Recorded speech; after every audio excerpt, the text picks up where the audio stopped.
natin ay July, kailan siya nag-member? April or May.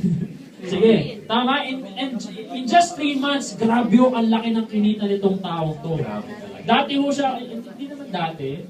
Previously meron siyang business, traditional business. Pero right now ho, talagang tinatrabaho niya yung Alliance in Motion. Full-time, bro. Full-time. Maganda siya na ho bahala magkwento sa storya niya. 1 million! Ayaw talaga eh, no? Gusto may 1, 2, 3. 1, 2, 3. Oh, yung power mo ulit. Grabe, sakit na lamunan ko.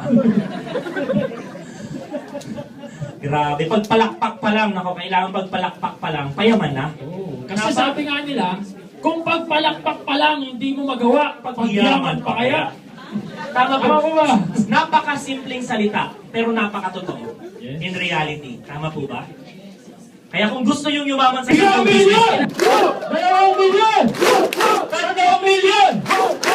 At milyong-milyong palakpak! Palakpak! Francis Torres!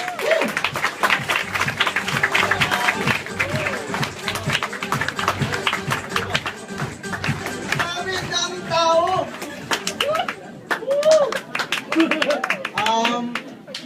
Konting share lang po about my background. Bale, isa pong traditional businessman. Bale, explain ko lang po kung paano ako napa-involve sa Alliance in Motion Global.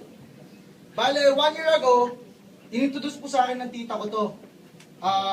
Kasabay po nun yung pag-i-start ko nung traditional business ko, which is Magic the Gathering. Hobby shop po siya, ang target market ko is mga students. Sa UBEL po siya located. Bale, yun po. After 1 year, nagsisimula na pong malugi yung shop ko. To be exact, April po. Sisimula na malugi yung shop ko. Ngayon, sabi ko po, hindi pwedeng magsara yung shop ko nang wala akong extra na kita or alternative income. Bakit? May pamilya po ako. Yung pong anak ko, malaki ngayon. Tapos, syempre, diapers po yun, tsaka gatas. Kailangan ko yung bayaran. Tama po ba? Yes. Ngayon po, sabi ko sa tita ko, sige, pakikinggan ko ulit yan, 1 year ago. Ang nasa back of my head po, ang sabi ko sa sarili ko, nalugi na yun, sigurado ako. Bakit? Kasi kung hindi nyo po matatanong, 4 na network marketing na po ang nasalihan ko bago Alliance in Motion Global. Bali, ang sinabi ko sa kanya, 1 year ago, tita, huwag ka na sumama dyan dahil ikaw, first time mo yan, ako, 4 na beses na ako. So, syempre, nagyabang ako. Saan ka makinig, tita? Kasi may experience na ako. Sa kasabang palad, matigas ang ulo ng tita ko, hindi sumunod sa akin. So, yun nga po, last April, tinanong ko sa kanya, tita, kamusta na yung yung ginagawa ng network marketing? Sabi niya, ito, maganda naman, the same time, gold executive na ako.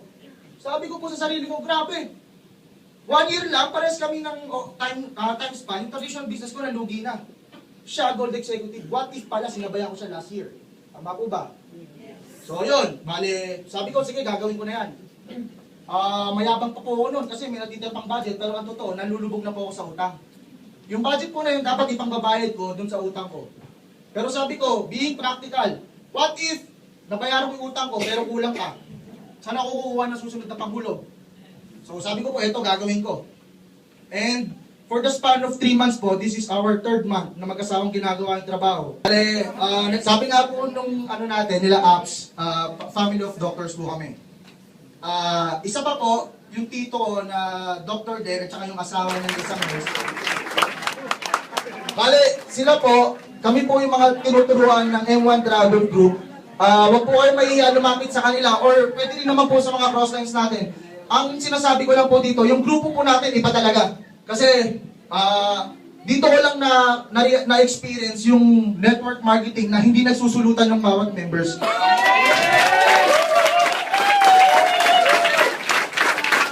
Kahit kung nasa malayong lugar kayo, basta may M1 Dragon doon, sigurado po, sa inyo mapupunta yun. Bale, yun po. Thank you po.